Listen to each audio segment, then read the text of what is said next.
రచయితగా బాబీ చేసిన చిత్రాల లిస్టు గొప్పదేమీ కాదు. త్వరగానే పవర్ చిత్రానికి దర్శకత్వం వహించే అవకాశం పొందిన బాబీ విక్రమార్కుడు కథనే ఇటు తిప్పి అటు తిప్పి తీసేసి పాస్ మార్కులు కొట్టేశాడు.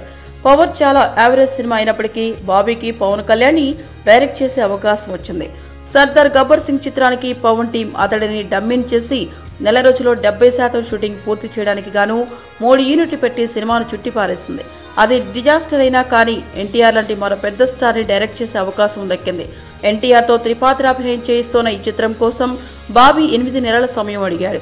ఎన్టీఆర్ అందుకు సరేనన్నాడు. కానీ అనుకున్న రీతిన షూటింగ్ కి ముందుకు సాగడం లేదు. అయితే ఇది తన సోదరుడు కళ్యాణ్ రామ్ నిర్మిస్తున్న చిత్రం కావడంతో షూటింగ్ లో డిలేని ఎన్టీఆర్ తేలిగ్గా తీసుకోవడం లేదు. ఎలాగైనా ఈ చిత్రాన్ని వేగంగా పూర్తి చేయాలని బాబీపై ఎన్టీఆర్ ఒత్తిడి చేస్తున్నాడట. ఎట్టి పరిస్థితుల్లోనూ సెప్టెంబర్ 21న విడుదల కావాలని, దసరా సెలవులు మిస్ కారాదని చెప్పాడట. అయితే ఇంకా చిత్రీకరించాల్సిన పార్ట్ చాలా ఉండడంతో బాబీ ఒత్తిడికి గురవుతున్నాడట. సర్దార్ తర్వాత తన కెరియర్ కి డూ ఆర్ డై లాంటి సినిమా కనుక అతని ఛాన్స్ తీసుకోలేక ప్రతిదానిని కేర్ఫుల్ గా తీద్దామని అనుకుంటే సీజన్ అడ్వాంటేజ్ కోల్పోరాదని ఎన్టీఆర్ వైపు నుంచి ప్రెషర్ రోజు రోజుకి పెరుగుతోందట.